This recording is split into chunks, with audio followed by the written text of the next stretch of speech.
الحمد للہ وکفا والصلاة والسلام علی من لا نبی بعد اما بعد فاعوذ باللہ من الشیطان الرجیم بسم اللہ الرحمن الرحیم ومن الناس من یشتری لہو الحدیث لیضل عن سبیل اللہ بغیر علم ویتخذها ہزوا اولئک لهم عذاب علیم وقال اللہ تعالی فی مقام آخر ان الذین یحبون ان تشیع الفاحشۃ فی الذین آمنوا لهم عذاب علیم فی الدنیا والآخرہ اللہ یعلم وانتم لا تعلمون قال النبی صلی اللہ علیہ وسلم الغناء ينبت النفاق في القلب كما ينبت الماء الزر آمنت بالله صدق الله العظيم اللهم صل على محمد وعلى آل محمد كما صليت على إبراهيم وعلى آل إبراهيم إنك حميد مجيد اللهم بارك على محمد وعلى آل محمد كما باركت على إبراهيم وعلى آل إبراهيم إنك حميد مجيد۔ آج ہمارے معاشرے میں جو امراض لوگوں میں پھیلی ہوئی ہے، ان میں ایک بڑی مرض گانا سننا، گانا گانا، فلمیں اور ڈراموں کی دلچسپی ہے۔ گانا گانے والے، فلموں اور ڈراموں کے ایکٹر، ان کا بول بالا ہے، معاشرے میں لوگ ان کو بڑی عزت کی نگاہ سے دیکھتے ہیں، اور جو گانے والے ریکارڈ کراتے ہیں، نشر کرتے ہیں، عوام بھی ان کو ہاتھوں ہاتھ لیتی ہے اور اٹھتے بیٹھتے گانوں کو ہی اپنا مشغلہ بنائے رکھتے ہیں۔ آپ نے اکثر دیکھا ہوگا کہ نوجوان حضرات گلی کوچوں میں پھر رہے ہیں، کانوں کو ہینڈ فری لگائی ہوتی ہے، گانے سن رہے ہوتے ہیں، چوک گلی میں بیٹھے ہیں تو کانوں میں ہینڈ فری لگائی ہے اور گانے سن رہے ہیں، حتیٰ کہ اپنے کسی کام کاج میں مشغول ہیں تب بھی یہی معاملہ ہے کہ کانوں میں ہینڈ فری لگائی ہوئی ہے، کام بھی کر رہے ہیں اور گانے بھی سن رہے ہیں۔ تو گانا سننے کا مرض عام ہو گیا ہے، جس کی وجہ سے معاشرہ بہت زیادہ بگاڑ کا شکار ہے۔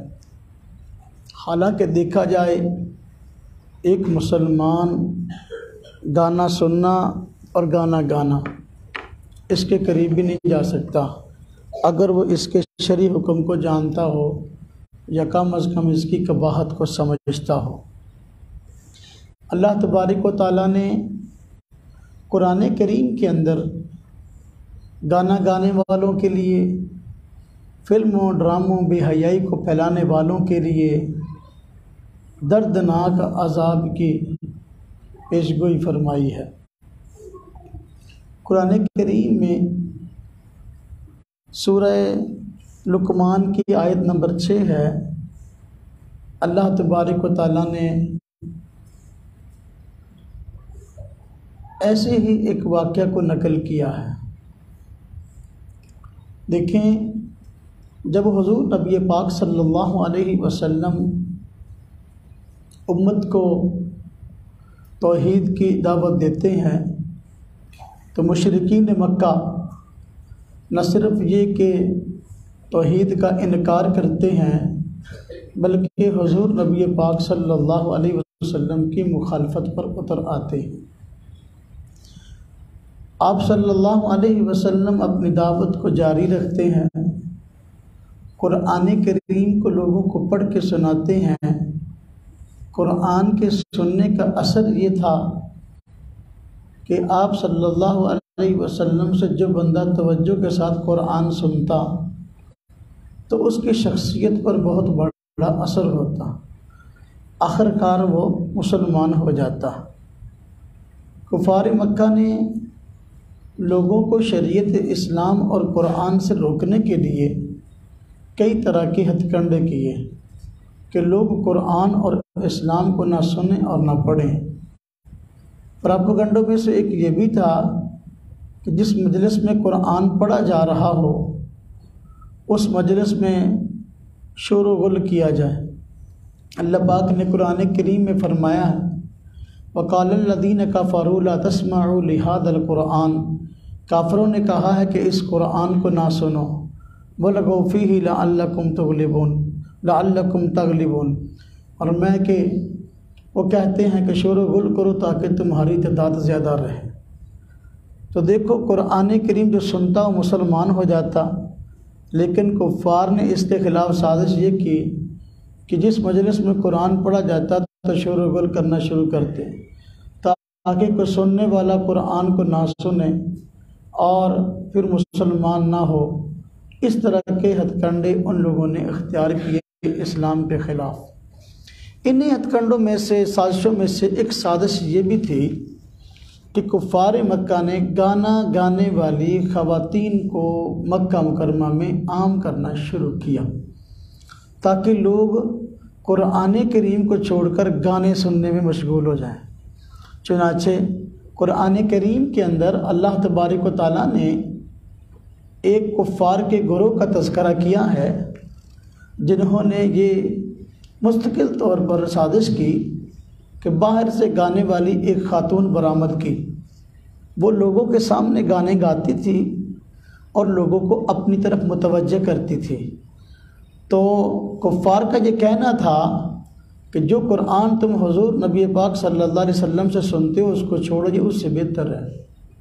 اللہ تبارک و تعالیٰ نے قرآن کریم کے اندر سورہ لقمان کی یہ آیت 6 نمبر اتار کر ان کے اس سازش کو بے نقاب کیا اور اس کی حقیقت کو بتایا کہ بہتر کیا ہے۔ فرمایا وَمِنَ النَّاسِ مَن يَشْتَرِي لَهْوَ الْحَدِيثِ لِيُضِلَّ عَن سَبِيلِ اللَّهِ، بعض لوگ ایسے ہیں جو کہ فضول قسم کی چیزیں خرید لیتے ہیں اور مقصد ہے کہ لوگوں کو اللہ کے راستے سے ہٹائیں اور بھٹکائیں۔ فرمایا وَيَتَّخِذَهَا هُزُوًا، ان کا مقصد یہ ہے کہ ان بکواسات کو خرید کر لوگوں میں عام کریں اور اس کے ذریعے سے لوگوں میں خواہش پرستی عام کریں۔ فرمایا اولئک لہم عذاب علیم، ان لوگوں کے لیے دردناک عذاب ہے۔ حضور نبی پاک صلی اللہ علیہ وسلم نے بھی گانے کے متعلق فرمایا الغناء ينبت النفاق فی القلب، کہ گانا دل کے اندر منافقت پیدا کرتا ہے۔ کما ينبت الماء الزر، جس طرح کہ کھیتی پانی کو پیدا کرتی ہے۔ دو باتیں یہاں سمجھیں۔ نمبر 1، منافقت کیا ہے؟ حضور نبی پاک صلی اللہ علیہ وسلم نے ارشاد فرمایا گانا دل میں منافقت پیدا کرتا ہے۔ منافقت کیا ہے؟ اور میں منافقت قرآن سنت کی روشنی میں منافقت یہ ہے کہ بندہ دل سے حضور نبی پاک صلی اللہ علیہ وسلم قرآن اسلام کو سچا نہ سمجھے، لیکن زبان سے حضور صلی اللہ علیہ وسلم قرآن اسلام کو ماننے کا دعویٰ کرتا ہو، یہ منافقت ہے اور اس کو منافقت اعتقادی کہتے ہیں۔ اور ایک ہے منافقت عملی، نفاق عملی۔ وہ کیا ہے کہ بندہ اسلام کا نام لے اور اپنے آپ کو مسلمان کہے لیکن کام وہ کرے جو منافقین کے ہیں، جس طرح کہ حضور نبی پاک صلی اللہ علیہ وسلم فرمائے آیت المنافق ثلاث، منافق کی علامتیں 3 ہیں۔ فرمایا اذا حدث کذب، بات کرے تو جھوٹ بولے، واذا وعد اخلف، جب اس کے پاس اور جب وہ وعدہ کرے تو وعدے کی خلاف ورزی کرے، واذا اؤتمن خان، فرمایا جب اس کے پاس امانت رکھواؤ تو امانت میں خیانت کرے۔ تو باہر کیف کافر کے حق میں نفاق کی بات نفاقی اعتقادی ہے، مسلمان کے حق میں نفاق کی بات اگر یہ باتوں میں سے کوئی پائی جائے تو مراد نفاق عام طور پر عملی ہوتا ہے، لیکن اگر بندہ اس سے باز نہ آئے آخر کا نتیجہ ایمان سے محرومی ہے۔ دیکھیں حضور نبی پاک صلی اللہ علیہ وسلم فرمایا کہ گانا دل کے اندر منافقت پیدا کرتا ہے، الغنا جنبۃ النفاق فی القلب، گانا دل میں منافقت پیدا کرتا ہے۔ اب فرمایا کس طرح پیدا کرتا ہے؟ فرمایا کما ینبت الماء الزرع، جس طرح کہ پانی کھیتی کو پیدا کرتا ہے، گانا منافقت کو اس طرح پیدا کرتا ہے جس طرح کہ پانی کھیتی کو۔ آپ دیکھیں جس کھیتی کو پانی لگے تو وہ کھیتی جلدی بڑھتی ہے اور جلدی ہی زیادہ توقعات کے مطابق اپنے کمال تک پہنچ جاتی ہے۔ تو اسی طرح جو بندہ گانا سنتا ہے تو دل کے اندر منافقت پیدا ہونے شروع ہو جاتی ہے اور بندہ عملی طور پر اسلام کی تعلیمات کو جھٹلانا شروع کر دیتا ہے۔ جتنا زیادہ گانا سنتا چلا جائے گا اتنا ہی زیادہ منافقت کے آگے قریب ہوتا جائے گا اور اسلام سے دور ہوتا جائے گا۔ تو آخر کار جس طرح پانی کا زیادہ ملنا یہ کھیتی کے کمال کی دلیل ہے، اس طرح گانے کا زیادہ سننا آخر کار جو ہے وہ ایمان سے محرومی ہے۔ تو نفاق عملی دیکھیں، نفاق عملی کیا ہے کہ بندہ عملی طور پر شریعت کی باتوں کو، شریعت کے احکامات کو جھٹلا دے۔ مسجد سے اذان کی آواز آ رہی ہے اور سن بھی رہا ہے اور جانتا بھی ہے کہ نماز میرے پر فرض ہے، حی علی الصلاۃ حی علی الفلاح کی اذان کے وقت صدائیں آتی ہیں کہ بھی آؤ نماز کے لیے، آؤ کامیابی کی طرف، لیکن یہ بندہ کامیابی کی طرف جانے کی بجائے کہاں جا رہا ہے؟ اس کے کان پہ جوں تک نہیں ریگتی، اذان بھی سنتا ہے، نماز کے لیے نہیں آتا۔ یہ نفاق عملی ہے۔ جو بندہ جتنے گانے سنے گا اتنا نماز سے دور ہوگا۔ اور دیکھیں رمضان کا مہینہ آتا ہے، مسلمان پہ روزے فرض ہیں، جو بندہ گانے سنتا ہے نتیجہ یہ ہے کہ رمضان کا مہینہ اس کی زندگی میں آتا بھی ہے اور روزہ رکھ بھی سکتا ہے اور نبھا بھی سکتا ہے، لیکن اس کے باوجود روزہ رکھتا نہیں ہے۔ زکوٰۃ اس پہ فرض ہے، زکوٰۃ کے فرض ہونے کا قائل بھی ہے لیکن زکوٰۃ دیتا نہیں ہے۔ حج اس پہ فرض ہے، حج کی فرضیت کا قائل بھی ہے لیکن حج کرتا نہیں ہے، اور دیگر شریعت کے تقاضے، احکام اور معاملات ان کو شریعت کے تقاضے کے مطابق نہیں کر رہا، باوجود اس سے اس کو مسئلے کا پتہ ہے۔ اب کیا ہے؟ عملاً شریعت کے احکام کو جھٹلا رہا ہے، یعنی اس کو سچا نہیں سمجھ رہا، اگرچہ سچ ہونے کا اعتقاد تو رکھتا ہے، عملاً جھٹلا رہا ہے، عملاً جھٹلا رہا ہے، اس پہ عمل کی توفیق نہیں ہو رہی۔ تو گانے کا یہ انجام ہے۔ فرمایا الغناء جنبۃ النفاق فی القلب، گانا دل کے اندر منافقت پیدا کرتا ہے۔ ہاں جی، جتنا گانا سنے گا اتنے ہی زیادہ شریعت کے احکام کو عملاً جھٹلاتا رہے گا، شریعت سے دور ہوتا رہے گا۔ ایک وقت ایسا آئے گا کہ یہ بندہ پہلے تو نفاق عملی کا شکار تھا، آخر کار اعتقادی کا شکار ہو جائے گا، یعنی اعتقاداً بھی شریعت کے احکام کو، شریعت کو، اسلام کو جھوٹا کہنا شروع کر دے گا اور کفر کی طرف میلان شروع ہو جائے گا اس کا۔ یہ نتیجہ ہے اس کا۔ فرمائیں دیکھیں حضور نبی پاک صلی اللہ علیہ وسلم نے بڑے واضح الفاظ میں گانے کی حقیقت کو سمجھایا ہے۔ اب دیکھیں ہمارے ہاں کیا معاملہ ہے۔ ہمارے ہاں ہم دیکھتے ہیں کہ گانا گانے والے جتنے حضرات ہیں، گانا گانے والے، گانے سننے والے، ان میں آپ دیکھ لیں عموماً یہ ہوتا ہے کہ یہ نماز سے دور ہوتے ہیں، عموماً یہ ہوتا ہے کہ یہ لوگ شریعت سے دور ہوتے ہیں۔ اس کی وجہ یہی ہے کہ گانا دل میں منافقت پیدا کرتا ہے، بندہ پہلے نفاق عملی اختیار کرتا ہے، پھر نفاق اعتقادی تک پہنچ جاتا ہے۔ حضور نبی پاک صلی اللہ علیہ وسلم نے وضاحت فرمائی ہے اور قرآن کریم نے اس کو لعب الحدیث اور جو ہے ویتخذہ حضوہ سے یاد کیا ہے کہ جو بندے گانا گانے پہ پیسہ خرچ کرتے ہیں، گانا گانے والیوں کو خریدتے ہیں اور اس کو اپنا مشغلہ بناتے ہیں، گانا گانے کو، گانا سننے کو، گانے گانے والیوں کو خریدتے ہیں، پیسے دے کر نچاتے ہیں، یہ وہی گروہ تھا جس نے قرآن کے مقابلہ میں عورتوں کو خریدا اور انہوں نے مسلمانوں کو کہنا شروع کیا کہ بھئی دیکھو گانا سنو، اس کا فائدہ تمہیں قرآن سے زیادہ ہوگا، اس کی لذت تمہیں قرآن سے زیادہ آئے گی۔ اس لیے اللہ تبارک و تعالیٰ فرمایا لہم عذاب اولئک لہم عذاب علیم، فرمایا ان لوگوں کے لیے دردناک عذاب ہے۔ اس پہ قرآن کریم میں اللہ تبارک و تعالیٰ نے ایک اور آیت نازل فرمائی ہے فحاشی عریانی کے اعتبار سے۔ گانے کو دیکھو تو سر سے پاؤں تک سارے کا سارا فحاشی اور عریانی مبنی ہوتا ہے۔ اللہ پاک نے قرآن کریم میں فرمایا ہے کہ ان الذین یحبون ان تشیع الفاحشۃ، بے شک وہ لوگ جو پسند کرتے ہیں یہ کہ بے حیائی جو ہے پھیلے، فی الذین آمنوا، ایمان والوں کے اندر، فرمایا لہم عذاب علیم فی الدنیا والآخرہ، ان کے لیے دردناک عذاب ہے دنیا میں اور آخرت میں۔ اب توجہ کریں، جو لوگ ایمان والوں میں بے حیائی پھیلانا چاہتے ہیں ان کے بارے میں فرمایا کہ ان کے لیے دنیا اور آخرت میں دردناک عذاب ہے۔ دردناک عذاب دنیا اور آخرت میں ان کے لیے ہے، تو یہ دردناک عذاب عموماً کفر کی وجہ سے ہوتا ہے۔ مسلمان کو عذاب تو ہوتا ہے اپنے گناہوں کی وجہ سے اور آخرت میں بھی ہوگا، لیکن ایسے دردناک کام کی وعیدیں عموماً ان لوگوں کے لیے ہوتی ہیں جو کفر تک جا پہنچتے ہیں۔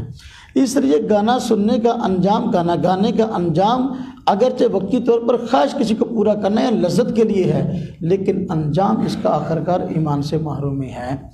تو میرے بھائیوں، آپ گانے پہ غور کریں، گانے پہ جو معاملات ہیں اگر ہم اس پہ غور کرتے ہیں تو ہمیں اس سے کیا چیز ملتی ہے؟ گانا گانے کو عام کیا جا رہا ہے ہمارے معاشرے کے اندر۔ پہلے آپ دیکھیں جو ضرورت کی اشیاء ہیں وہ ہمارے معاشرے میں دن بدن مہنگی ہو رہی ہیں۔ آپ دیکھ لیں آٹا ہی ہے، مسلمان آٹے کے لیے، دالوں کے لیے، گھی کے لیے کتنے پریشان ہیں ہمارے ملک کے اندر، اور لائنوں میں لگ کر جو ہے آٹا مل رہا ہے، لائنوں میں لگ کر پیسے دے کر جو ہے یہ گھی بیچارہ کچھ 10 15 20 روپے سستا مل رہا ہے۔ لیکن صورتحال معاملات میں کیا ہے؟ گانا اتنا سستا کر دیا گیا کہ آپ دیکھیں چند پیسوں کے بدلے بھی آپ کو جو ہے نا وہ فلم جو کہ کسی دور میں بڑی مہنگی ہوتی تھی دن بدن اتنی سستی ہوگی کہ چند پیسوں میں بھی نہیں پڑتی۔ کیبل آپ لگوا لیں، درجنوں چینل ایسے ہیں جن پر ہر وقت 24 گھنٹے فلمیں چلتی ہیں۔ اب اس کا بل ماہانہ کتنا آتا ہے؟ چند 100 روپے تک اس کا بل ہے۔ آپ چند 100 روپے جو کہ اس کا بل ہے اس کو فی فلم پر تقسیم کریں تو چند پیسے میرا خیال ہے ایک فلم کے بدلے آتے ہیں۔ تو بے حیائی کو اتنا سستا کیا جا رہا ہے کہ چند ٹکوں کے بدلے وہ انسان کے لیے عام کی جا رہی ہے، لیکن جو ضرورت کی اشیاء جس کے بغیر انسان کا گزارا نہیں ہے اس چیز کو دن بدن جو ہے وہ مہنگا کیا جا رہا ہے۔ یہ کفار کی طرف سے ایک بہت بڑی سازش ہے کہ بے حیائی کو لوگوں کے اندر پھیلا دو اور ان چیزوں کو اتنا سستا کر دو کہ اتنا عام کو ہو جائیں یہ کہ کوئی بندہ اس سے محفوظ نہ رہے۔ اب دیکھیں ہمارے یہاں پہلے بھی لوگ فلمیں دیکھتے تھے اور جب ہم اسکول میں پڑھتے تھے تو ہمارا بھی مول اچھا تک ہفتے بعد ایک فلم لگا کرتی تھی جمعرات کو، تو پورا ہفتہ جو ہے نا وہ کہتے ہیں کہ تذکرہ ہوتا تھا بھی جمعرات کو فلم لگے گی، تو کچھ ذوق والے اس کو دیکھتے تھے۔ یا اس طرح کبھی نوجوانوں نے کبھی فلم دیکھنی ہوتی تو کئی بیچارے ہفتے پلان بناتے کہ یار فلم دیکھنی، VCR کرائے پہ لا جاتا تھا، نوجوان VCR کرائے پہ لاتے تو بیچارے کئی دن مشورہ کرتے رہتے، پھر جو ہے چھپ چھپا کے VCR کو لاتے فلم دیکھنے کے لیے، کسی ایسی جگہ کا انتخاب کرتے جس میں جو ہے کوئی عام طور پر بڑا باپ چاچا تایا ماما دیکھنے والا نہ ہو، چھپ کر کسی حویلی کے اندر اجاڑ جگہ کے اندر جو ہے فلم دکھائی جاتی اور دیکھی جاتی۔ یعنی جو لوگ فلم دیکھتے تھے پہلے کئی مہینے تک بیچارے اس کے لیے کچھ سوچتے بھی اتنا بڑا گناہ ہے کریں کیسے، اور حوصلہ نہیں ہوتا تھا۔ اگر حوصلہ ہو بھی جاتا یعنی مطلب یہ کہ فلم دیکھنے کے لیے لے آتے پھر بھی چھپ کر دیکھتے، اعلانیہ دیکھنے کی جرت نہ ہوتی تھی، VCR کو کپڑے میں لپیٹ کر لاتے تھے، سمجھتے تھے کہ ہم یہ جرم کر رہے ہیں، ہم یہ گناہ کر رہے ہیں اور یہ بہت بڑا گناہ ہے، ہمیں اس سے بچنا چاہیے۔ لیکن آج گھر کے اندر اسی جو ہے وہ کمرے کے اندر باپ بیٹھا ہوا ہے، اسی کمرے کے اندر ماں بیٹھی ہوئی ہے، اسی کمرے کے اندر بیٹیاں بیٹھی ہیں، بیٹے بیٹھے ہیں، بے حیائی کا سامان چل رہا ہے، فلمیں چل رہی ہیں، ناچ گانا چل رہا ہے، اس بے حیائی پہ کوئی بھی بندہ روکنے والا نہیں ہے۔ اب اس بے حیائی کو اتنا عام کر دیا گیا کہ لوگوں نے اس کو گناہ سمجھنا ہی چھوڑ دیا ہے۔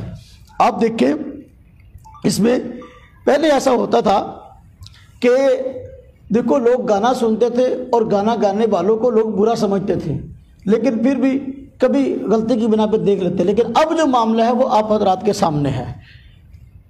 پچھلے عرصے میں ہماری پاک آرمی نے اٹیک کیا تھا کارگل پر، اور جس کی وجہ سے انڈیا کو بہت بڑا دھچکا لگا تھا، اور یہ ہماری پاکستانی فوج کی بہت بڑی کامیابی تھی جس کی وجہ سے ان کو نقصان ہوا۔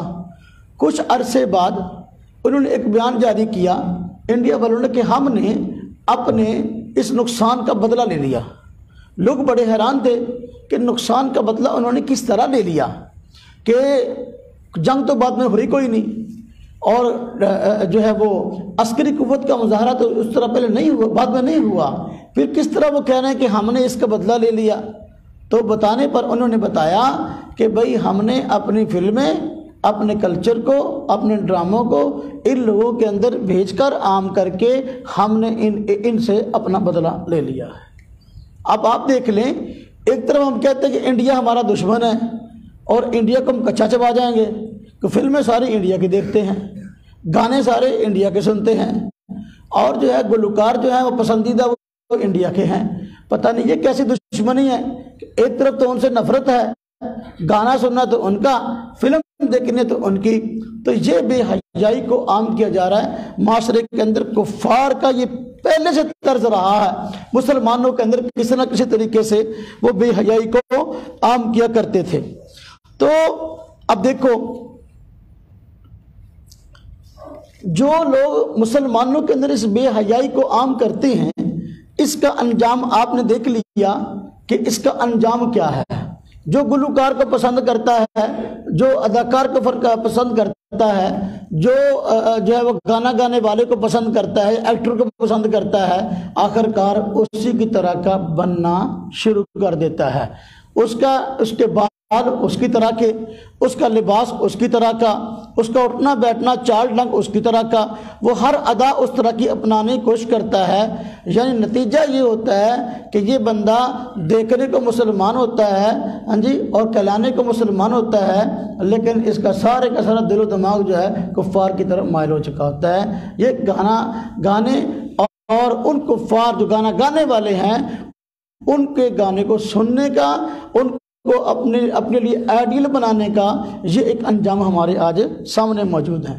گانا سننے کا بڑا وبال یہ ہے کہ ایک بندہ گانا سنتا ہے، گانا سننے کے بعد بندے کا جی چاہتا ہے جو گانا گانے والی ہے اس کی بھی زیارت کروں، یہ کیا ہے، کون ہے یہ، اس کو دیکھنے کو جی چاہتا ہے۔ جب اس کو دیکھتا ہے اس سے ملنے کو جی چاہتا ہے، جب اس سے کبھی مل بھی لے، کسی شو میں آئی ہوئی ہے، کسی گراؤنڈ پارک میں آئی ہوئی ہے، اب جو ہے اس سے تنہائی ملاقات کو جی چاہتا ہے، بدکاری کو جی چاہتا ہے۔ تو بات کہاں سے شروع ہوئی تھی اور ختم کہاں ہوئی ہے؟ آپ دیکھ لیں کہ گانا سنا ہے تو اس کو دیکھنے کو جی چاہا، دیکھا ہے تو ملاقات کو جی چاہا، تنہائی کو جی چاہا، تو بات بدکاری تک پہنچ گئی ہے۔ یہ گانے کا انجام ہے، اور گانے کا انجام یہ اتنا برا ہے کہ اس سے برا اور کسی چیز کا انجام نہیں ہے۔ آپ دیکھیں گانا گانے والوں کا آج ہمارے معاشرے کے اندر اتنا بول بالا ہو گیا کہ لوگ ان کو اتنا معزز سمجھنے لگے ہیں، اپنے بچوں اور بچیوں کے نام بھی گانا گانے والوں کے رکھنے لگے ہیں نام پر، کہ دیکھو جی فلاں اداکار کا، فلاں ایکٹر کا، اور فلاں جو ہے فلمی معاملے فلاں بندے کا یہ نام ہے، ہم نے اپنی بچی کا نام بھی یہی رکھنا ہے، ہم نے اپنے بچے کا نام بھی یہی رکھنا ہے۔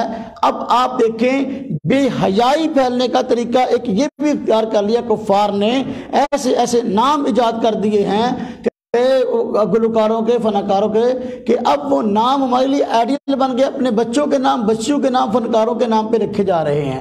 تو یہ جس طریقے سے اب اس فنکار کا نام رکھا جاتا ہے، مرد ہو یا عورت ہو، تو لامحالہ اس کا نام لیا جائے گا، بچے کا نام کیا ہے، بچی کا نام کیا ہے، ذہن فور اس گلوکار یا فنکار کی طرف جائے گا، ایکٹر کی طرف جائے گا۔ یہ بے حیائی کے پھیلنے کی بہت بڑی صورت ہے۔ ہمیں چاہیے اپنے بچوں کے نام اس طرح کے نہ رکھیں۔ آج رواج یہ ہے کہ لوگ بچہ پیدا ہوتا ہے تو بچی پیدا ہوتی ہے اس کا نام خود رکھ لیتے ہیں، اور ہمیں کہتے ہیں مولانا صاحب اس کا معنی بتا دیں، معنی کیا ہے؟ معنی کے لیے انہوں نے ہمیں رکھا ہوا ہے اور نام خود پسند کر لیتے ہیں، کسی اداکار کے نام پہ، کسی فنکار کے نام پہ، ناچنے والے کے نام پہ۔ اب جو ہے معنی ہم سے پوچھتے ہیں۔ ہم اکثر کہا کرتے ہیں کہ بھائیو، اگر آپ لوگوں نے بچی کا نام رکھنا ہے اور بچے کا نام رکھنا ہے تو پھر معنی ہم سے نہ پوچھو، ہم سے بچی کا نام پوچھو۔ ہم بچی کا نام آپ کو بتائیں گے اور اس کا معنی بھی بتائیں گے، لیکن جس کا نام آپ نے خود رکھنا ہے اس کا معنی بھی آپ نے خود تلاش کرنا ہے، وہ معنی ہم سے نہ پوچھیں۔ ہم سے اگر معنی پوچھنا ہے پھر نام بھی ہم سے پوچھیں اور معنی بھی پھر ہم اس کا بتائیں گے۔ اور نام کے اندر نام کا شخصیت پر اثر ہوتا ہے۔ اگر آپ نام رکھیں گے بچی کا گانا گانے والے کے نام پر یا عورت کے نام پر جو گانا گاتی ہے اس کے نام پہ رکھیں گے تو لامحالہ اس بچے اور بچی کے مستقبل کے جذبات یہ ہوں گے کہ فلاں ایکٹر کے نام پر میرا نام رکھا گیا ہے، لہذا میں نے مستقبل کے اندر وہی بننا ہے۔ تو کتنا بڑا نقصان ہے کہ ہم نے اپنے بچوں کو لاشعوری طور پر بے حیائی کے قرآن کریم میں فرمایا کہ ان الذین یحبون ان تشیع الفاحشۃ فی الذین آمنوا، فرمایا لہم عذاب علیم فی الدنیا والآخرہ، جو لوگ یہ چاہتے ہیں کہ ایمان والوں کے اندر بے حیائی پھیلے تو ان کے لیے دنیا اور آخرت کے اندر درد۔ آئیو گانا اور ہم ان کو گایا ہے کفار نے، وہ ہمارے اندر عام کیے جا رہے ہیں۔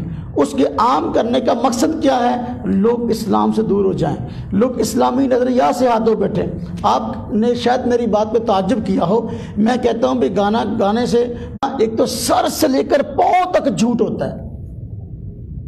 گانا گانے والا بھی جھوٹ بول رہا ہوتا ہے اور گانا بھی سر سے لے کر پاؤں تک کیا ہوتا ہے؟ جھوٹ ہوتا ہے۔ گانا گانے والا وہ جو گانے پر ایکٹنگ کر رہا ہوتا ہے وہ ایک عورت کو ساتھ لیے ناچ رہا ہوتا ہے کہ تیرے سے بغیر میں رہ نہیں سکتا، مر جاؤں گا، یہ ہو جائے گا، یہ ہو جائے گا۔ دوسری فلم کے اندر دوسری عورت کو جو نچا رہا ہوتا ہے، اسے کہہ رہا ہوتا ہے تیرے بغیر میں نہیں رہوں گا۔ یہ الفاظ بھی سرتاپا جھوٹ اور اس کی جو ایکٹنگ ہے یہ بھی سرتاپا جھوٹ ہے۔ اس لیے میرے بھائیوں گانے سے اور یہ فلموں سے بچنا اگر ہم چاہتے ہیں تو اسی میں ہماری کامیابی ہے، اگر اس میں ملوث ہوں گے تو کام خراب ہے۔ نظریات کفر تک پھیلے ہوئے ہیں۔ آپ انڈیا کی فلمیں دیکھیں، اس میں آپ کو لاشعوری طور پر یہ بات ملے گی کہ آپ کے حلق کے اندر ہندو نظریات کو اتارا جا رہا ہے، ہندو نظریات کو، کفر کو جو ہے وہ اتارا جا رہا ہے۔ ایک بندے نے مجھ سے پوچھا، کہتا جی کہ یہ، بلکہ پوچھا کیا، ایک سفر میں ہم ساتھ تھے تو وہ گانا گا رہا تھا، ایک بار بار سفر میں نے تھوڑی دیر بعد وہی گانا شروع کر دے۔ میں نے کہا پتہ نہیں اس کو اس گانے میں کیا ملتا ہے۔ وہ گانا تھا کہ مجھے ایک جملہ اس کا یاد ہوا تو بار بار کہہ رہا تھا جی ساتوں جنم میں تیرے ساتھ رہوں گا یار، مر بھی گیا اگر تو کرتا رہوں گا پیار۔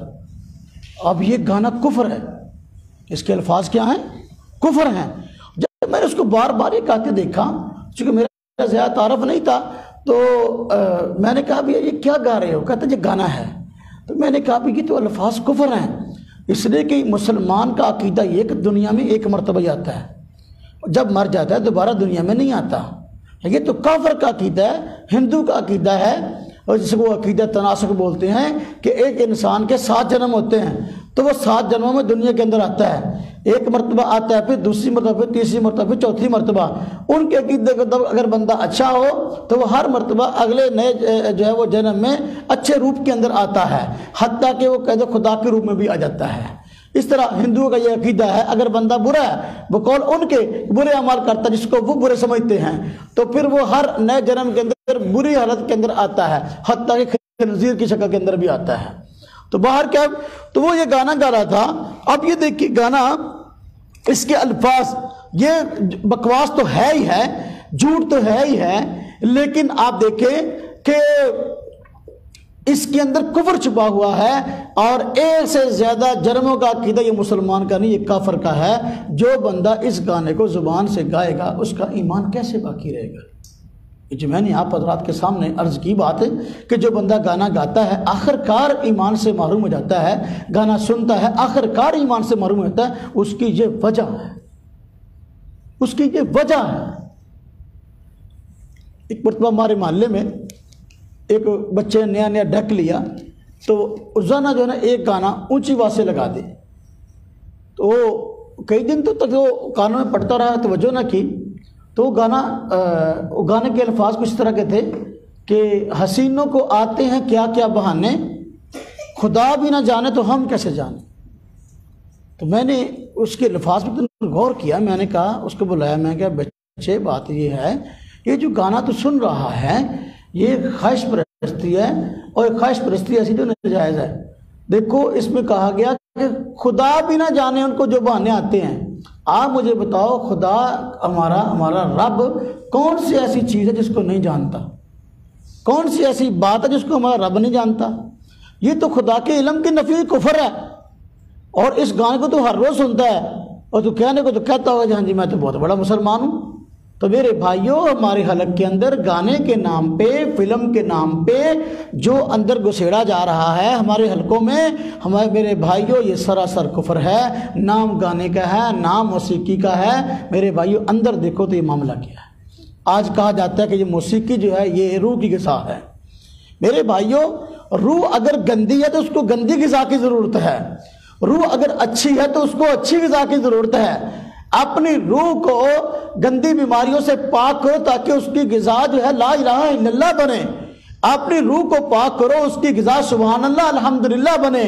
اپنی روح کو پاک کرو تاکہ وہ اللہ کے آگے جھک کر جو ہے مزید پاکی حاصل کرے۔ اللہ تعالیٰ فرماتے ہیں جی ان اللہ یحب التوابین و یحب المتطہرین، اللہ تبارک تعالیٰ خود فرماتے ہیں اللہ تعالیٰ یہ توبہ کرنے والوں کو پسند کرتے ہیں اور پاکیزہ رہنے والوں کو پسند کرتے ہیں۔ اللہ پاک ظاہری پاکیزگی کو بھی پسند کرتے ہیں، باطنی پاکیزگی کو بھی پسند کرتے ہیں۔ والرجز فاہجر، ایسے نہیں کہا گیا میرے بھائی قد افلح من تزکا، ایسے نہیں کہا گیا۔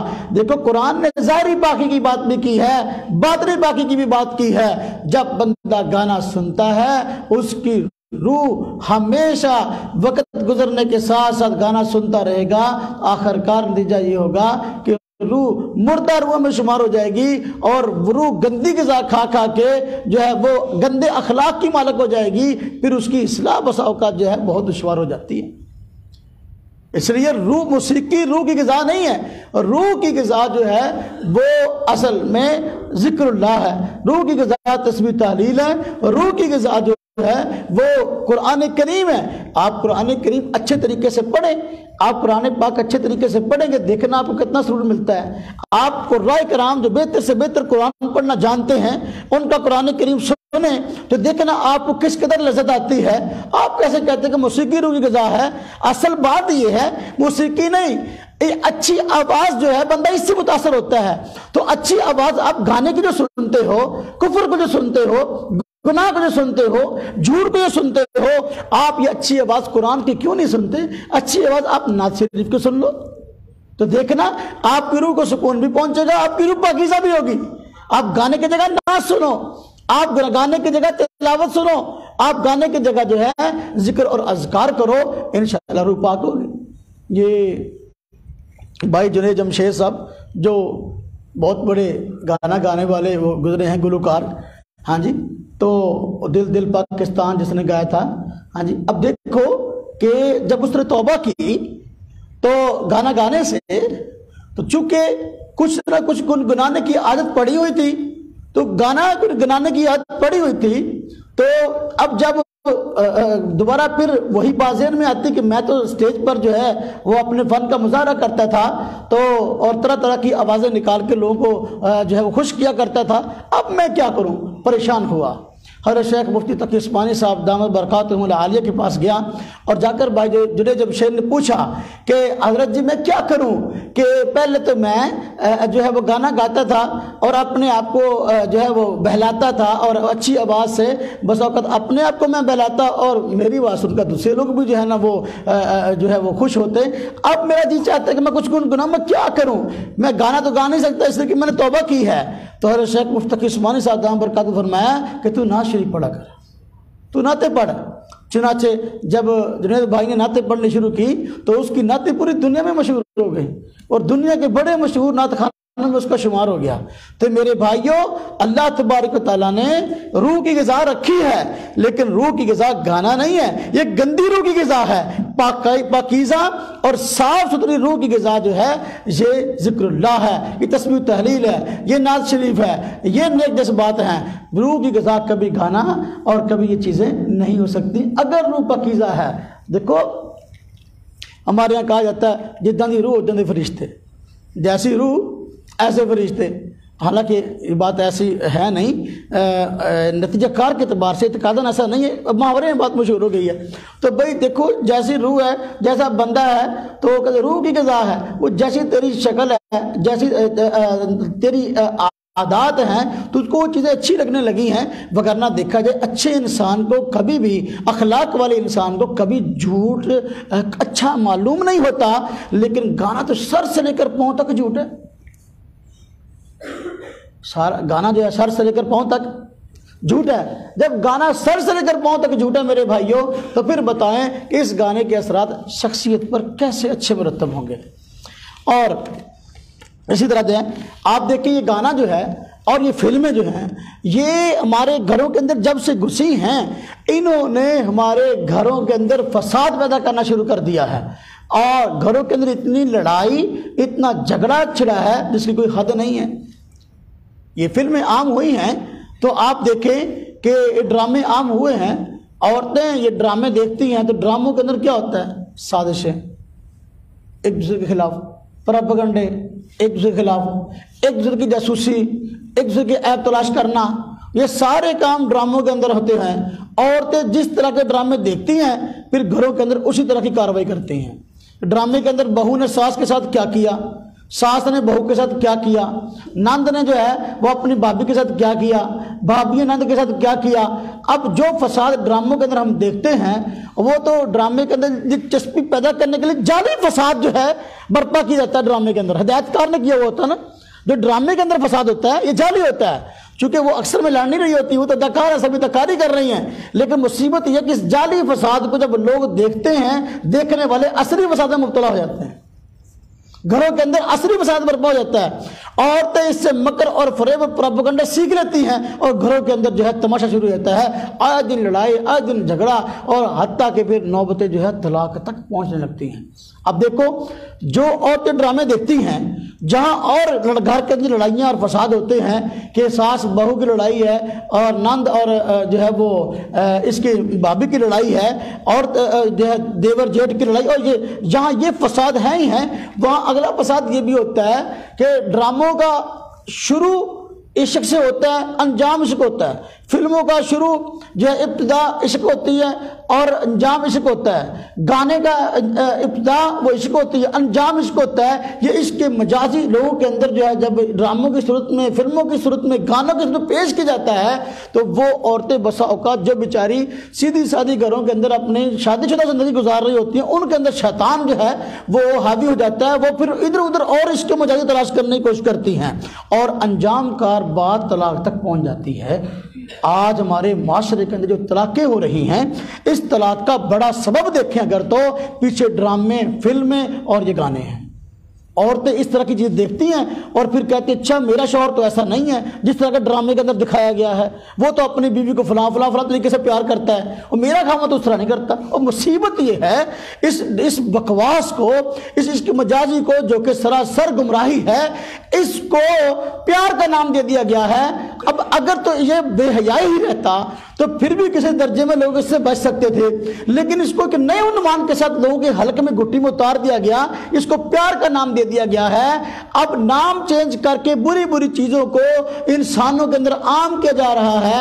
اب ایک لڑکا اگر کسی لڑکی کو کہے کہ میں اس پہ بری نظر رکھتا ہوں، کسی لڑکی کہے لڑکے کا متعلق کہ میں اس پہ بری نظر رکھتی ہوں، میرے اس سے نجائز تعلقات ہیں، کچھ حیا بھی آئے، کچھ شرم بھی آئے اور شاید اس سے توبہ کی توفیق بھی ہو جائے، لیکن اس کا نام بگاڑ کر پیار رکھ دیا گیا۔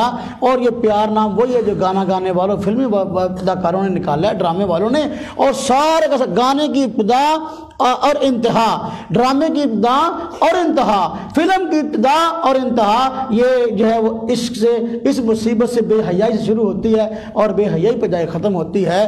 میرے بھائیوں اب ہمارے معاشرے کے اندر سے یہ چیزیں کیسے نکلیں؟ یہ چیزیں تبھی نکلیں گی۔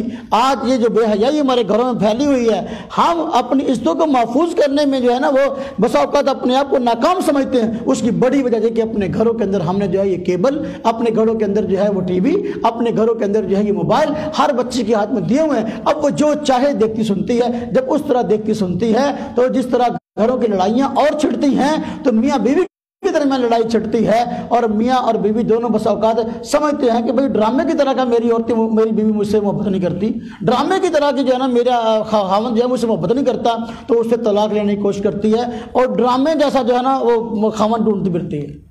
حالانکہ ڈرامے والے وہ ہیں جو ایک ڈرامے کے اندر کسی اور سے عشق رچا رہا ہوتا ہے، دوسرے ڈرامے میں کسی اور سے رچا رہا ہوتا ہے، تیسرے میں کسی اور سے رچا رہا ہوتا ہے، اس سے عبرت نہیں لیتی، وہ سراسر جھوٹ ہے۔ دیکھو یہ تو شادی شدہ ہے، اس کی بیوی اور ہے، جس کے ساتھ یہ ایکٹنگ کر رہا ہے اس کی بیوی بھی نہیں ہے۔ ہم بس اوقات اپنے خامد کو چھوڑ بیٹھتے ہیں، عورتیں ہماری بس اوقات جو ہے ہم اپنی بیوی کو چھوڑ بیٹھتے ہیں کہ جو پوری زندگی ہم سے وفا کرتی ہے، اور ڈرامے کے اندر جو سراسر بے وفائی ہے، جس کو وفا کا نام دے کے ہمارے یہاں معروف کیا جاتا ہے، وہ عورت 100 مردوں کے ساتھ فلم بنا چکی ہوتی ہے شک کی، لیکن وہ سچی وفادار ثابت ہوتی ہے۔ ہم اس کی طرف دیکھ کر اپنے سچے وفادار خامد کو یا سچی وفادار بیوی کو جو ہے چھوڑنے پر تیار رہتے ہیں، اور طلاقوں تک نوبت پہنچتی ہے۔ یہ سراسر بے حیائی ہے۔ اس لیے میرے بھائیوں، گانے، فلمیں اور ڈرامے، ان کو ہر طریقے سے چھوڑنے کی کوشش کرنی چاہیے۔ اگر نہیں چھوڑیں گے تو یہ ہمارے جو ہے گھروں کو تباہ کر دیں گے۔ اب دیکھیں ڈرامہ، فلم، اس کے اندر کیا ہے؟ اگر آپ دیکھیں اس کے اندر نجائز عشق کو جو ہے وہ اچھا کر کے دکھایا جاتا ہے لوگوں کے اندر، حتیٰ کہ ڈراموں میں ایسا بھی دکھایا جاتا ہے، فلموں میں بھی، کہ اگر ایک ماں، ایک باپ اپنے بچے کو، اپنی بچی کو اس بے حیائی سے روکتا ہے، اس کو غلطی پر تصور کیا جاتا ہے۔ حتیٰ کہ ڈرامے کا اینڈ یا فلم کا اینڈ اس چیز پہ ہوتا ہے کہ ماں باپ کو اس بے حیا بچے سے معافی مانگنی پڑتی ہے کہ میں نے تجھ کو عشق سے روکا ہے، میری غلطی تھی، میں تجھ کو بے حیائی سے روکا ہے، میری غلطی تھی۔ یہ ڈراموں اور فلموں کے ذریعے سے یعنی اچھے کردار کو، اور والدین جو دنیا کے اندر ایک سب سے بڑا خیر خواہ انسان کا رشتہ ہوتا ہے، ان کو غلط ثابت کر کے گویا کہ معاشرے سے والدین کی عزت کو نکالا جا رہا ہے۔ ہم سمجھتے ہیں کہ یہ بس تفریح کا سامان ہے، یہ روح کی غذا کہاں سے آ گئی؟ اسے تو سارا کا سارا روح کے نظام کو تباہ کر کے رکھ دیا۔ گھر کے نظام کو ہر بندہ سکون ڈھونڈ رہا ہے، کسی کو سکون نہیں مل رہا، ہر بندہ کہتا ہے ٹینشن بڑی ہے، ٹینشن بڑی ہے۔ یہ ٹینشن کی بڑی وجہ یہ مصیبت ہے، گانے اور فلمیں جو ہے یہ ہمارے گھروں کے اندر اس طرح گھسی ہیں کہ جو ہے نا اب نکلنے کا نام نہیں لیتی۔ ہاں جی، اور فلمیں ڈرامے وہ دیکھتے ہیں جو انڈیا کے ہیں، ویسے انڈیا سے جو ہے نا مخالفت بہت زیادہ ہے، دشمنی بہت ہے، لیکن فلمیں ڈرامے ہم نے انہیں کے دیکھنے۔ اور دیکھیے ہمارے معاشرے کے اندر جو ہے نا ایک بندہ بے حیائی تو ہے نا سراسر بے وفائی ہے، بے حیائی سراسر بے وفائی ہے۔ آپ ایک بندہ اگر بے حیا ہے، کسی عورت پر بد نظر کرتا ہے، وہ ایک پر کبھی اکتفا نہیں کرتا، وہ دوسری کی طرف بھی دیکھتا ہے، وہ تیسری کی طرف بھی دیکھتا ہے۔ اسلام نے اس لیے بے حیائی کی نفی کی ہے۔ کہتے ہیں نا وہ ایک عورت آ رہی تھی تو دیکھا کہ ایک مرد اس کے پیچھے لگ گیا، اس کے پیچھے لگ گیا، تو عورت نے محسوس کر لیا کہ یہ میرے پیچھے آ رہا ہے، تو چلتی رہی، لڑکا بھی پیچھے چلتا رہا۔ تو جب کافی آگے چلی گئی، اس نے دیکھا بھی کافی سفر کار آیا ہے میرے پیچھے، تو اس نے پیچھے مڑ کر دیکھا اور کھڑی ہو گئی۔ تو اس کو کہنے لگی کیوں میرے پیچھے آ رہے ہو؟ اس نے کہا جی مجھے تجھ سے بڑا پیار ہے، مجھ سے آپ سے بڑی محبت ہے۔ اچھا کتنی؟ کہتا میں مر جاؤں گا آپ کے بغیر۔ اس نے کہا واقعی؟ اس نے کہا بالکل میں آپ کے بغیر مر جاؤں گا۔ اس نے کہا دیکھو میری بہن پیچھے آ رہی ہے، مجھ سے بھی زیادہ خوبصورت ہے۔ کیا کہا لڑکی نے؟ اور میری بہن پیچھے آ رہی ہے اور مجھ سے بھی زیادہ خوبصورت ہے، تو اس کو دیکھ ذرا، خام میرے پر پریشان ہے تو۔ اس نے جب پیچھے مڑ کر دیکھا سے تھپڑ مارا منہ پہ۔ اس نے کہا عشق کے دعوے مجھ سے کرتا، دیکھتا پیچھے۔ یہ دنیاوی عشق کا انجام ہے میرے بھائیو۔ اللہ تبارک و تعالیٰ کی ذات اقدس سے محبت ہونی چاہیے، اور انسان کو چاہیے کہ اللہ تبارک و تعالیٰ کی ذات اقدس سے لو لگائے۔ یہ دنیا میں جو ہے نا جو آدمی اس چکر کے اندر پڑ جاتا ہے، سوائے رسوائی کے اس کو حاصل کچھ نہیں ہوتا۔ یہ رسوائی والوں نے اس طرح رسوائی کے گانے بھی بنائے ہوئے ہیں، ہاں جی، رسوائی والے گانے بھی گھڑے ہوئے ہیں، ان کو پتہ بھی ہے اس کا انجام یہ ہے۔ اس لیے میرے بھائیوں اس گانے کو، اس فلموں کو، ڈرامے کو، یہ سب بے حیائی کا سامان ہے، اس سے بچنا چاہیے۔ اب معاشرے پر اس کے بڑے عجیب اثرات مرتب ہو رہے ہیں بے حیائی کے۔ اگر ہم دیکھیں بے حیائی کے جو اثرات ہمارے معاشرے میں مرتب ہو رہے ہیں، میں سمجھتا ہوں اس کی بڑی وجہ یہ گانے، فلمیں اور ڈرامے۔ آپ دیکھ لیں کہ اللہ اکبر، ایک تو لوگ فلموں اور ڈراموں کے ذریعے سے چوریوں کے نئے طریقے سیکھتے ہیں، ڈکیتیوں کے نئے طریقے سیکھتے ہیں۔ فلموں کے اندر چوریوں کے طریقے بتائے جاتے ہیں، ہاں جی، اور ڈکیتی کے طریقے بتائے جاتے ہیں، اور وہ چوری کے طریقہ بتانے کے پیسے لیتے ہیں، ڈکیتی کا طریقہ بتانے کے پیسے لیتے ہیں۔ وہ کروڑوں روپے گلوکار اپنا جو ایکٹر ہے وہ کما رہے ہیں، لیکن اس کا معاشرے پر نقصان یہ ہوتا ہے کہ لوگ اس طرح کے چوری کے طریقوں کو سیکھ لیتے ہیں، اس طرح کے ڈکیتی کے طریقوں کو سیکھ لیتے ہیں، ہمارے معاشرے کے اندر چوریاں اور ڈکیتیاں ان فلموں اور ڈراموں کی وجہ سے زیادہ ہونے لگتی ہیں۔ تو معاشرہ اس کا ایک فرد کو نقصان نہیں ہوا، گانا گانے کا، فلم دیکھنے کا ایک فرد کو نقصان نہیں ہوا، بلکہ سارے کے سارے ہمارے معاشرے کو نقصان ہوا ہے۔ تو ہمارے معاشرے کے اندر جتنی ڈکیتیاں، چوریاں، دو نمبریاں ہیں، یہ عام طور پر بسا اوقات جو ہے وہ فلموں اور ڈراموں کے ذریعے سے ہمارے اندر آ رہے ہیں۔ اللہ اکبر۔ اب آپ دیکھیں فلموں اور ڈراموں کے اندر کس طریقے سے معاشرے کو خراب کی جاتا ہے کہ اور معاشرے کی گٹی کے اندر جو ہے نا یہ بری عادات ڈالی جاتی ہیں کہ ہمارے ہاں لباس وہ پسندیدہ ہوتے ہیں جو اداکار فنکار پہنتے ہیں۔ اب کسی بھی نئے طرز کے لباس کو متعارف کرانا ہو تو اداکاروں کو وہ لباس پہنائے جاتے ہیں۔ اب بازار کے اندر وہ لباس سب سے مہنگا بکے گا جو اداکاروں اور فنکاروں نے پہنا ہوا ہے۔ معاشرے کے اندر پہلے تھا نا، پہلے فلمیں ہوتی تھی، ڈرامے ہوتے تھے، ان کے اندر کہانی پر زیادہ زور ہوتا ہے، کہانی زبردست ہو، کوئی نہ کوئی واقعہ زبردست ہو، شاید کسی ڈرامہ یا فلم دیکھنے والے کو کسی فلم سے عبرت ہو جائے، کوئی نصیحت مل جائے۔ لیکن اب فلم اور ڈرامے میں اس طرف توجہ نہیں کہ کہانی کا انجام اور آغاز کیا ہے، بلکہ اس میں ہے کہ زیادہ کپڑے اتارو۔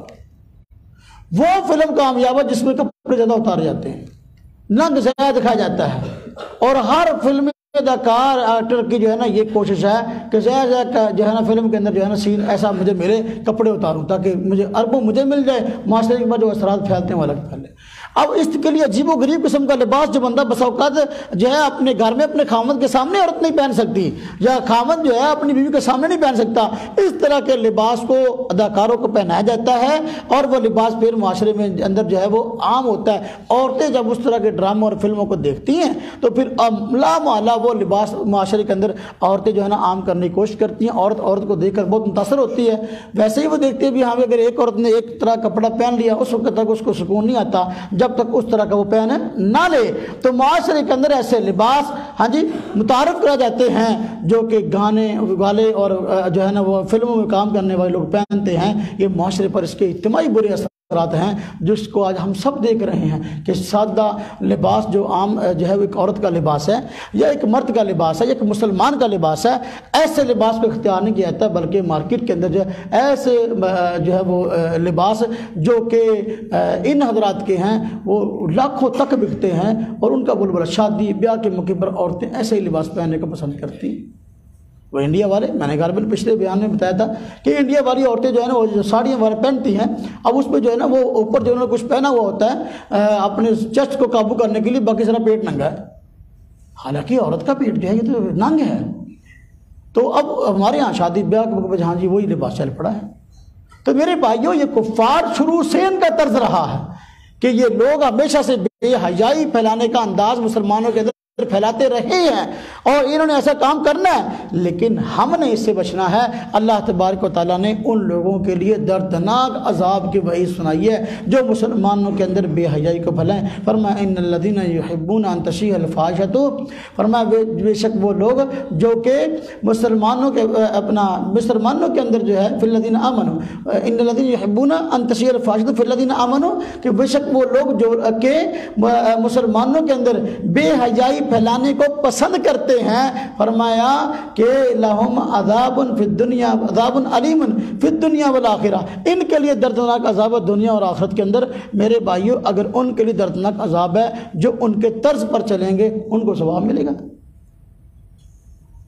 تو لہذا یہ گانا گانے کا انجام، گانا سننے کا انجام، یہ آخر کار ایمان سے محرومی ہے، جو سر تپا جھوٹ ہے، اور جھوٹ کو اللہ تبارک و تعالیٰ نے منافق کی علامت بتایا ہے۔ فرمایا ان المنافقین لکاذبون، منافق لوگ جھوٹ بولتے ہیں۔ اس لیے ہمیں چاہیے کہ ہم گانے سے بچیں، گانا نہ گائیں، نہ گانا سنیں، بلکہ جو ہے اگر ہمارا جی چاہتا کہ اچھی آواز جو ہے ہم اس کی اچھی آواز کا مظاہرہ کریں، کسی کو اچھی اپنی آواز سنائیں، تو آپ نعت شریف پڑھ لیں، آپ جو ہے وہ ذکر اذکار کر لیں، آپ درود شریف پڑھ لیں، آپ قرآن پاک کو اس اچھے سے اچھے انداز میں پڑھ لیں۔ میرے بھائیوں آج ہمارے یہاں ایک گانے کو ایک اور طریقے سے بھی روایت دیا جا رہا، آخری بات کر دو رہ نہ جائے، آج ہمارے ہاں گانے کو ایک اور طریقے سے جو ہے نا وہ لوگوں کی گٹی میں اتارا جا رہا ہے. وہ کیا ہے؟ دین کے نام پر کہ ایسے نعت خان شروع ہو گئے، کھڑے ہو گئے ہیں جو خالص گویے ہیں اور گانوں کی طرز پر نعتیں پڑھتے ہیں، اور جس طرز پر گانا آتا ہے اگلے ہفتے اسی طرز پر نعت بنا لیتے ہیں. یعنی اب وہ طرز کس سے سیکھ رہے ہیں؟ گانے سے. آپ مجھے بتائیں کہ ایک نعت خان بندہ جو ہے وہ گانے کی طرز پر نعت کب سیکھے گا؟ جب پہلے گانے کو بار بار سنے گا. جب گانے کو بار بار، طرز ایسے تھوڑی بنتی ہے، طرز بنتی ہے بار بار طرز والے کی بات کو سننے سے. جو گانے کی طرز پر نعت پڑھے گا پہلے گانے کو سنے گا، بار بار سنے گا. آپ مجھے بتائیں کہ اس کا ایمان کہاں باقی رہے گا؟ حضور نبی پاک صلی اللہ علیہ وسلم کو فرمانا ہے الغناء ينبت النفاق فی القلب کما ينبت الماء الزر، کہ گانا دل کے اندر منافقت اس طرح پیدا کرتا ہے جس طرح پانی جو ہے یہ کھیتی کو پیدا کرتا ہے. اگر بندہ گانے کے طرز پہ نعت پڑھتا ہے تو ایسا بندہ نفاق سے کیسے بچ سکتا ہے؟ ہم اپنے مسلمانوں کے سٹیج پر، ہم اپنی مسجدوں کے اندر، ہم اپنے مدارس کے اندر اگر پروگراموں پر ایسے بندوں کو بلائیں جو کہ گانے کے طرز پہ نعت پڑھنے کے عادی ہیں اور اسی انداز کو اپنانے کے عادی ہیں، میرے بھائیوں کہیں ہم جو ہے اس بے حیائی کو پھیلانے کے اندر جو ہے وہ شریک نہ ہو جائیں. میرے بھائیوں رات ہم ایک برات پہ گئے تو وہاں جو ہے وہ باجا بج رہا تھا، تو میرے ساتھ ایک بچہ تھا، مجھے کہنے لگا فلاں گانے کی طرز ہے. میں نے کہا بیٹا مجھے تو پتہ نہیں کس گانے کی طرز ہے. تو دیکھو جب بندہ نعت سنے گا نعت خان کے منہ سے مسجد میں آ کر، جب نعت خان ابھی شروع کرے گا نعت، پہلے اس کے الفاظ ہوں گے اس طرز کے ساتھ بندے صاحب کے کان کھڑے ہو جائیں گے، دیکھو فلاں گانے کی طرز ہے کہ نہیں؟ تو گویا آج گانا گانے والوں نے لوگوں کے حلق میں گانے کی محبت اتارنے کے لیے جو ہے وہ گانے کے طرز پر نعتوں کو پڑھنا شروع کر دیا. گویا کہ جو مزہ لوگ پہلے گانے سے لیتے تھے آج وہ مزہ جو ہے وہ نعت شریف سے لینا چاہتے ہیں. میرے بھائیوں نعت شریف کا ایک اپنا اجر اور ثواب ہے اور اس کو اچھی طرح سے پڑھیں جو طرز آپ کو آتا ہے. اس لیے جو قرآن کریم ہے اس کو گانے کے طرز پر پڑھنا منع ہے. حضور نبی پاک صلی اللہ علیہ وسلم کا فرمانا ہے اقرأ القرآن بالحن عرب، کہ قرآن کریم کو عرب کے لہجے پر پڑھو. قرآن پاک کو گانے کے طرز پر پڑھنا جائز نہیں ہے. نعت شریف کو گانے کے طرز پر پڑھنا کیسے جائز ہوگا؟ اور جو بندہ گانے کے طرز پر نعت پڑھتا ہے آپ اس کو لاکھوں روپیہ دے کر بلواتے ہو اور وہ اوپر بیٹھا ہوا ہے، آپ نیچے بیٹھے ہو، آپ 5 وقت کے نمازی ہو اور بس اوقات نماز بھی نہیں پڑھتا. میرے بھائیوں ایسے بندے کے اوپر پیسے برسانے سے یا ایسے بندے کو سٹیج پہ بلانے سے دین کا نفع نہیں ہوگا بلکہ دین کا نقصان ہوگا. ایسے نعت خوانوں کی حوصلہ شکنی کرنی چاہیے اور ایسے لوگوں کو اپنے سٹیج پر نہ بلائیں جو گویے قسم کے ہیں. ہاں ان کو کہو آپ نعت پڑھو، اچھے طرز پہ پڑھو تو ہم آپ کے ساتھ ہیں، ہم آپ کو بلائیں گے بھی اور آپ کی نعت سنیں گے بھی. تو میرے بھائیوں گانے کا جو مزہ ہے یہ نعت سے نہ لیں، نعت کے انداز میں پڑھیں، گانا گانے کے انداز میں پڑھیں. اللہ تبارک و تعالیٰ جو ہے ہم سب کی اصلاح فرمائے اور ہمیں جو ہے وہ صحیح معنوں میں جو ہے وہ اسلام کی تعلیمات پر عمل کرنے کی توفیق عطا فرمائے. وآخر دعوانا الحمد